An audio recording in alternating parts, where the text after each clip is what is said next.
All right, today we're talking about leveraging digital marketing strategies to empower purpose-driven businesses. My guest today is Tyler Kelley. I will tell you more about him in a second, so stay tuned. Welcome to the Smart Business Revolution podcast, where we feature top entrepreneurs, business leaders, and thought leaders and ask them how they built key relationships to get where they are today. Now, let's get started with the show.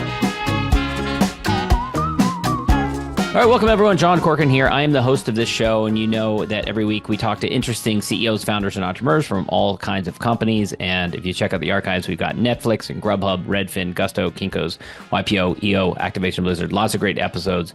So check those out. And this episode brought to you by Rise 25, our company where we help businesses to give to and connect to their dream relationships and partnerships. How do we do that? We do that by helping companies to run their podcast and content marketing. We are the easy button for companies to launch and run their podcast. And we do three things: strategy, accountability, and full execution. And we also took our 15 years of IP and put it into a platform that some are calling the Wix of B2B podcasting. It's called Podcast Copilot. You can go learn about it on our website at rise25.com. And Tyler, I know from looking at your background that you appreciate the value of relationships. You also have done a podcast for many years. And for me, being able to have someone like you who's interesting, we haven't connected before, so I don't know that much about your background, and being able to have you come and showcase some of the great work that you're doing has been so fulfilling for me, both personally and professionally. And so I'm excited here to have you here today. If anyone wants to learn more about what we do, go to rise25.com, or you can email us at support@rise25.com. All right, my guest is Tyler Kelley. He's the co-founder and chief strategist of Slam Agency. It's a digital marketing firm based in St. Louis, Missouri. And he has an interesting entrepreneurial journey, starting as one does as a college DJ, which was his first real business, and then got from that into digital marketing by building websites to promote his services, and then eventually started a marketing agency. And so we're going to be talking about that. He's also been the co-host of the Innovation City podcast. And Tyler, such a pleasure to have you here today. And let's start with you, even before the mobile DJ business, you got into burning CDs. And we were talking beforehand about this because I've met so many people that start with giving away things for free, and then they have to learn this hard lesson of, I can't give it all away for free. I need to charge what I'm worth. And then there's this whole thing around, like, what am I worth? And, understanding the value that they provide in the world. A lot of people struggle with that, but you were the opposite end of the spectrum. You, from early on, you had to learn to give things away because you said you were very insistent about charging people. So talk to me a little bit about that, especially in the context of these burning CDs and selling CDs. For sure. Yeah, I think at the time I was freshman. It was freshman summer of college, right? So finally go off to college where you have fast internet and you're able to download all these MP3s. So I get this massive catalog of songs that I can download and put on CDs. And it was a lot of work. I mean, I'd pull a lot of all-nighters because it wasn't very fast, even though it was fast at the time. Yeah. In collecting this music. And then I would, take it home to, my hometown and try to sell CDs. And I would even make my family and extended family pay full price. And I learned later on in life that copyright. You learned copyright. Well, yeah, who cares? But yeah. I learned later on in life it's better to give things away. There's even a book now called The Go Giver. Mm-hmm. I think by Bob Berg. I've had him on the podcast. Yeah. I've interviewed him. I mean, it works. But in my experience, it only works if it's reciprocity. That is, when it's indirect. If you expect it to be a one-to-one interaction, then you're probably going to set yourself up for disappointment. So now I just, I give away what I can, knowing that it might not come back to me directly, but it will in some way, shape, or fashion in the future. Was there a particular interaction or something that inspired this understanding? Like, or do you just regret that you charge your family and your friends for these CDs that you burned? It seems, what is driving that? Why 20 years later are you still feeling like this is an important lesson that you had to learn in your life? Well, growing up, I was very selfish, right? I was a very selfish person, thinking only about myself, never thinking about, how my actions impacted others. and as a result of that, I took the hard road in many aspects of my life. Um, and then one day I discovered this book called The Science of Getting Rich, written by Wallace Wattles. And if you're familiar with it, it was written in the early 1900s, and it just blew my mind. He basically says, forget about the philosophy. If you just do these things, you will get rich. And one of the first things in there is giving away what you have. So Yeah. So it's that was kind of my the era moment. of How to Win Friends and Influence People and Think and Grow Rich, those types of books, Exactly. early 1900s type of book. I haven't heard of it before, so I'll have to check that out. You end up starting a mobile DJ business. Tell me a little bit about that. Yeah. So obviously, I have like an endless supply of music. So the only thing I didn't have was a website, a phone book ad, and equipment. So as a junior in college, I start collecting equipment. And at the time, unlike today, it was all like hundreds of pounds, Yeah, um, heavy stuff. Yeah. very heavy stuff. Yeah. All the CDs that had to go along with it, the burnt CDs, Mm. and Oh, then because this like is the pre-digital, so you weren't yeah, you this is weren't all playing pre-digital. it. Yeah, okay. And then Although, just like in the renting the Napster U-Haul. days, you could download these files. Couldn't you just play it from a laptop, or was it too early there? Yeah, too early. Laptops Okay. didn't have the software or really Uh, the memory capacity, the RAM to be able to mm, do that. mm, But that business really took me, here's the thing, I wouldn't, I've had some pretty bad experiences, but when I look back, it's like everything happens for a reason, right? And so I wouldn't change anything. I jokingly say the only thing I would ever change if I had to do it all over is I'd stretch more. As a 45-year-old man, it's like I should have stretched all my life, which I didn't, yeah. but Um, but 98 is when I started working on the DJ business, and it launched fully in 99. I had spent all my money on equipment, and I didn't leave anything for advertising. And so when I called the Yellow Pages to get an ad in the phone book, it was too much. I couldn't afford it. My credit mm, card was maxed. And so I was like, well, I've heard about this thing called the internet. Websites were still relatively new. Google had come out the year before. It was a hot thing. So I figured out how to build a website in Microsoft Front Page.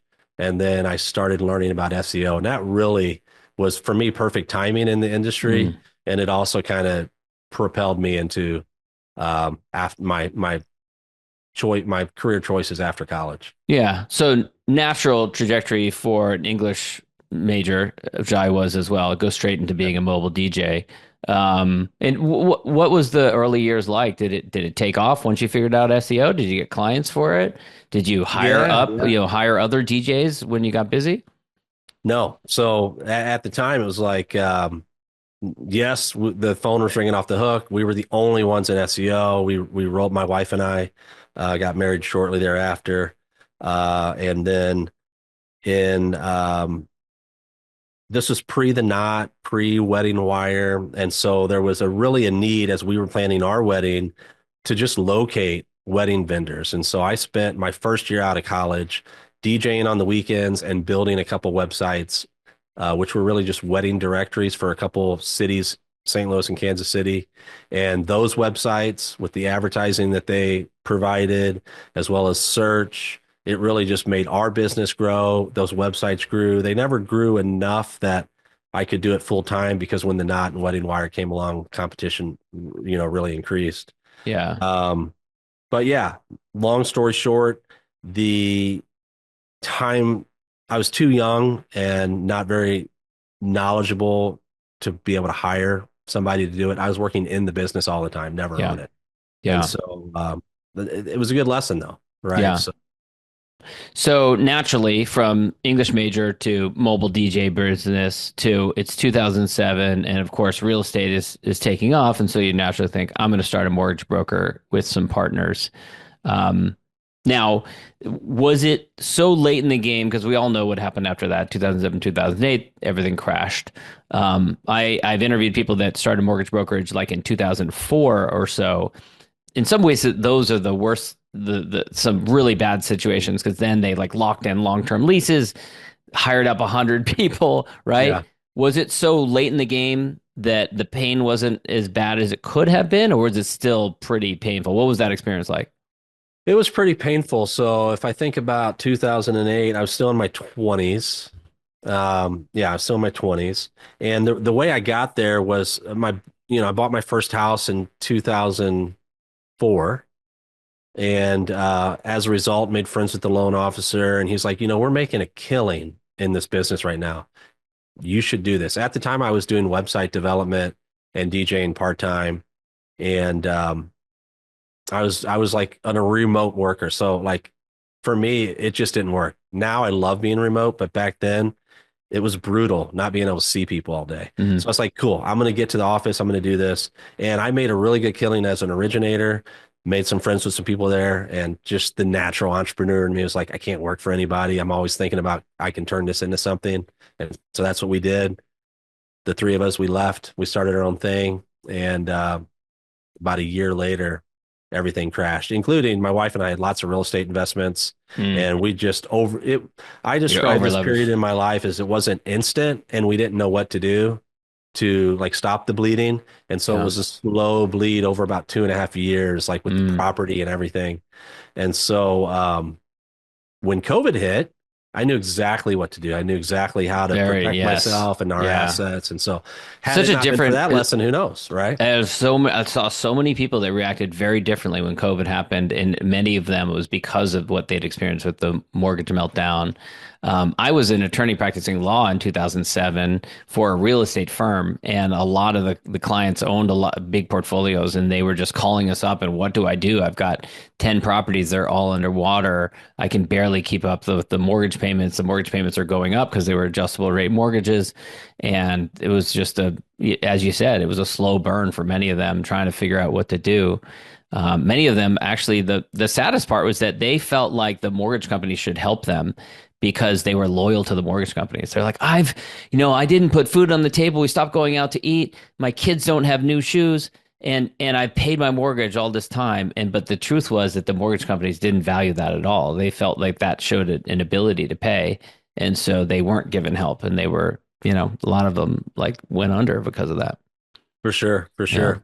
Just thinking about it now, the whole game back then, I don't know if it's the same now, but it was 100% commission, right? So if you wanted to make money as an originator, you had to go out there and pound the pavement. And that's what we do as entrepreneurs. So like just that experience in and of itself, which 100% commission I think is pretty rare now, but that experience really taught me how to really get out there and earn, if you will. So that kind of slowly unwinds, I guess. So what were those years afterwards like? 2008, 2009, 2010? Did you go back to at what point did you transition into the new world of doing marketing and building websites and things like that? Or it was basically like going back to something you'd done before? Yeah, and I had always like that was my differentiator as an owner in the brokerage was I could bring the marketing perspective and chops, right? So I had always brought that with me and I couldn't return to it right away because no one was hiring at that time either, right? So Yeah. I think at one point for at least 6 months I was bartending, right? Just to try to make Mhm. ends meet. Fortunately, my wife she always had a stable job and Mhm. later when we launched Slam, it was a big moment for our family when she was able to stay home with the kids, and Mhm. not have to work. That was a big thing. But for the first 10 years of our marriage, like it was all her for the most part, Mhm. while I was trying different things, right? Yeah. Um, but yeah, it was I forgot your question, but Yeah, I think it was just around how you transitioned from the failing mortgage brokerage and you have your real estate investments mm, into what eventually becomes Slam, what you do during that period of time. Like how you get back on your feet after you have this major setback. And yeah, you said so you bartended and things like that. yeah, so because no one was hiring, right? So I wasn't able to go get a job. After a while, the market seemed to pick back up. I was able to work with a company that ended up selling for I think $364 million. Very big success story here in St. Louis. And then after that, and that was in digital marketing. And then after that, I was able to go work with an affiliate marketing company I'm still really good friends with this guy to this day, but he was an early eBay seller here in St. Louis. And then he moved on to doing affiliate marketing back when you could still do pay-per-click to a landing page, sell some products or some signups and get a cut off of that. So at one point with that company, I was managing about $1 million a month in pay-per-click. And then it hit me, I should be doing this for myself. It's like that. It's like the recurring Yeah. entrepreneurial drive, right? And so eventually I started to pick up some digital marketing clients until I had enough that I could overtake the income that I was making there. Um, like I said, we're still friends today. And so left that position, started my own thing. At the time, it was called Conversion Coach. So Slam's 11 years old, but that business, Conversion Coach, was focused strictly on. I always could say, like, you could bring 1 million people to your website tomorrow, but if no one converted, what's the Mm. point? And that's what Yeah. was happening in SEO and pay-per-click at the time. And so it was a good place to be in this conversion rate optimization about 14 years ago. And at what point did you realize I need to broaden beyond that? This is too much of a narrow niche for me. Well, so I met, I still had the wedding websites, so those were still bringing in revenue. And I Mm. met a videographer, and he had he just had a really good eye for video. And this is early, this is 11 years ago, and in getting to be friends with him, it hit us that the future of marketing is video. And Hmm. so, but unlike a traditional agency where it's like a big production, it's like you got to get in and get out. Digital video is something that happens quickly.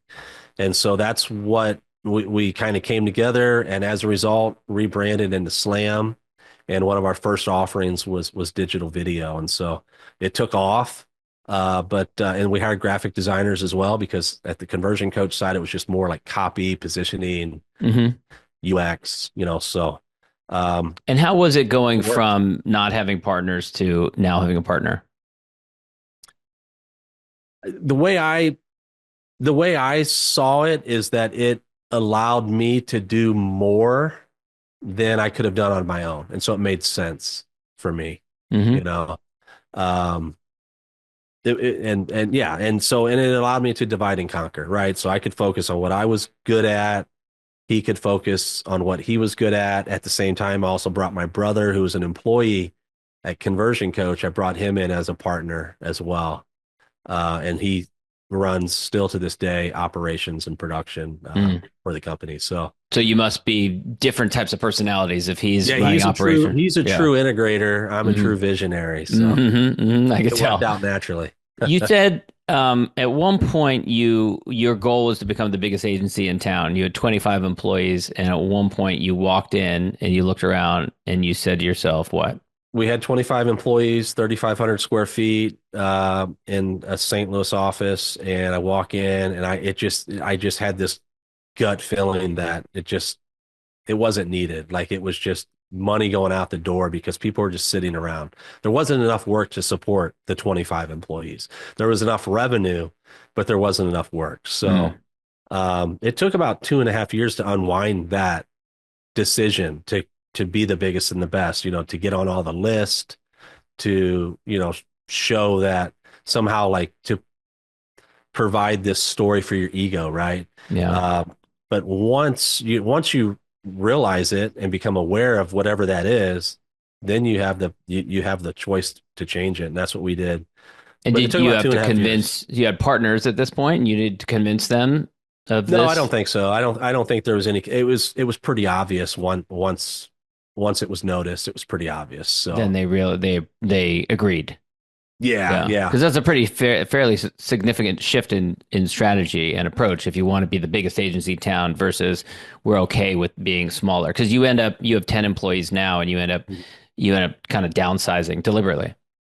Yeah, and then not overnight. Like we didn't, can 15 people overnight. This was over about 2.5 years. Hmm. Um, and since that point, I mean, I think my youngest employee at this point has been with us 5 years, right? Wow. So yeah, Yeah.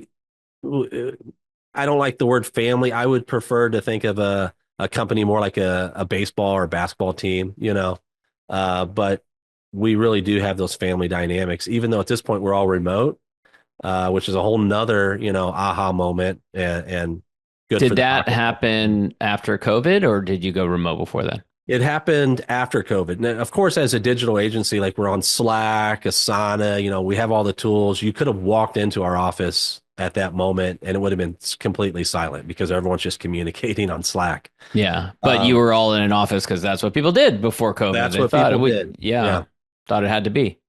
exactly. So it took me a while. I'm old school in this regard. I thought that we needed to be in person. I really did. And now if you look at my LinkedIn, like I'm out there saying, no, you don't. If you don't have to be in person, you shouldn't be, in my Hmm. opinion.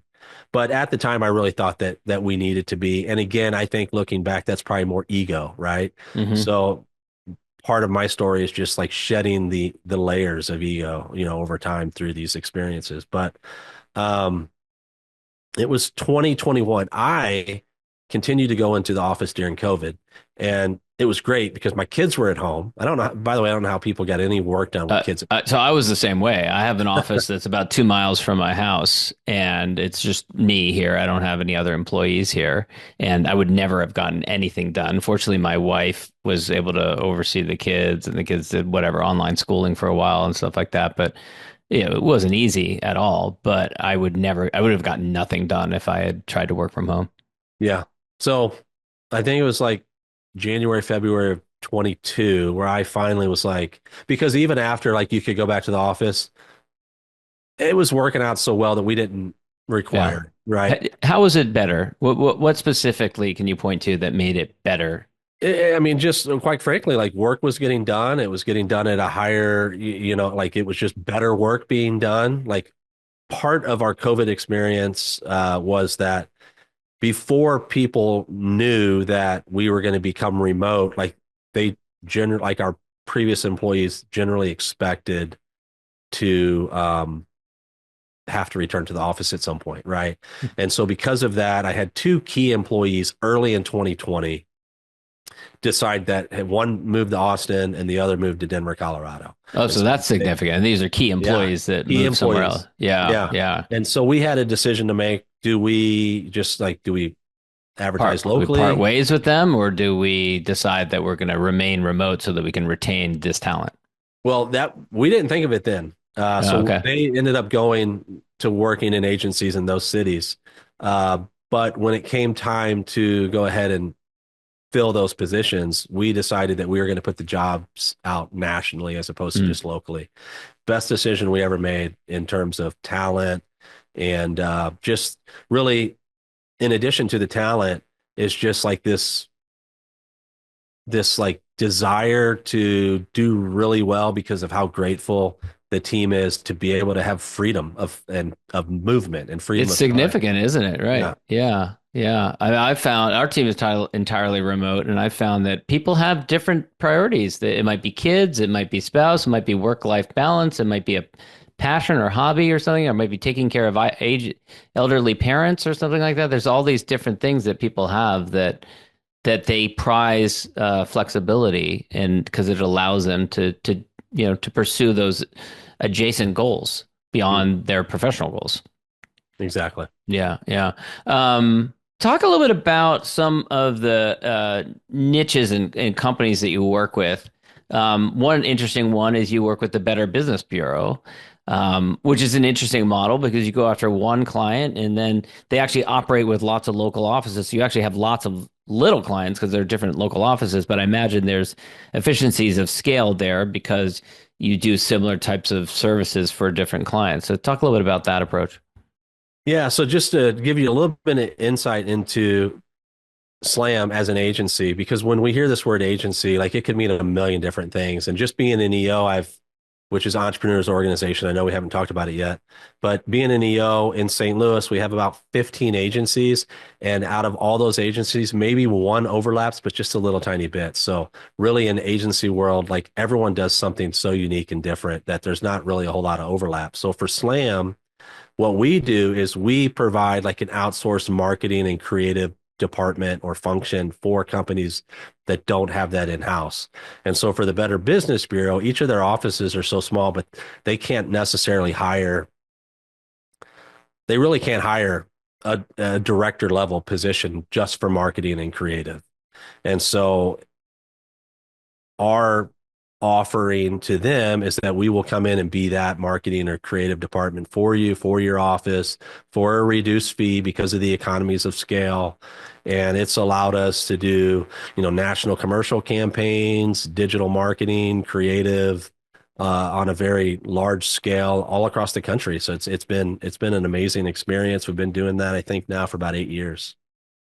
And the way you operate now with your company is you are kind of the sales, the marketing, and the rest of the team is the production for you. Now, that's not always the case with owners. Sometimes they're enmeshed in both. They have to do all the sales, they have to do all the marketing, they also do all the production. Did it take a while for you to get to that point where you could remove yourself from the production?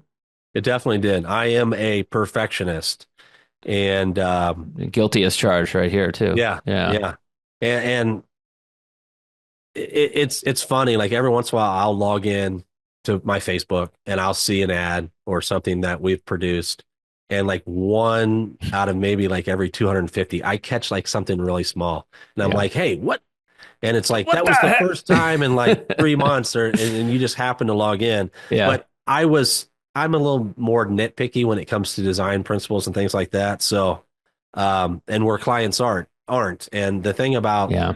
design and they're subjective, right? So my standards might be different than the client's standards, or a better way to say that is we might know the best practice, but the client overrides that opinion in many cases, right? So all that to say, I was always a bottleneck for Mm, the creative team. mm. And so once I had to really I had to just cut it completely and not look at anything for like 6 months before I could, in my mind, fully trust the team to do what they do. And once I made that decision in my mind, right, this is just all internal dialogue, then it was like they were off to the races. The point is they never needed me at How all. did you Right. how did you ensure that with you not keeping your eye on the ball during this period of time, that the work would still be of a caliber that you were proud of, and that you didn't have clients that were finding mistakes and things like that? Mhm. I mean, the answer is trust. Like I just had to trust the process, and then eventually, it got up to where it needed to be. Hmm. Um, I think part of that is that when an owner is like hovering or something like, figuratively hovering over an employee, let's say, like there's this nervousness or they're not able to perform their best when they think that you're looking over their shoulder. And Yeah. so when I was able to step away, truly step away to where I knew that I was completely detached and so did they were able to rise to, the highest potential. So It's a bit of a leap of faith, isn't it? Right? yeah, Like it you totally imagine is. when you did it, it was probably driven by the fact that you were seeing the ill effects of your perfectionism and you overseeing everything, and so you felt like you just had to remove yourself. Like lots of people go cold turkey on different things, right? Vices and things like that. Um, but yeah, I imagine it was a bit of a leap of faith for you. Definitely. Yeah. Yeah, yeah. Tyler, this has been so great. I appreciate your time. I want to wrap up with my gratitude question. So I'm a big fan of practicing gratitude and giving our guests a little bit of space and opportunity to give any shout outs to anyone who's been helpful in their career trajectory. Anyone in particular that, peers or contemporaries that you'd want to thank. Since you warned me that you'd be asking this question, I've been giving it some thought, and I have a business mentor, right? So naturally, I am grateful for him, right? He's at this point 86 years old. He had a very successful company, and just hearing things from his perspective is different than the people that are in my life. It's that 86-year-old influence is not common, right? Mm. Um, but that's not how I'm going to answer the question today. I'm going to answer the question. I had lunch with an old, let's call it client. When we first started Conversion Coach, which would later become Slam, we supported a local agency here in St. Louis, and we were up to about 60% of their digital work. And overnight, they cut us out. And that was a huge lesson for me So you're like a because subcontractor basically yeah, to like a white them. label Yeah. subcontractor for them. And they realized that they were just paying too much for that service, that they could bring Mm. it in house, but Yeah. it cut out like pretty much all of our revenue because we had all our eggs in that basket. Wow. I had lunch with him last year. I had lunch with him just last week.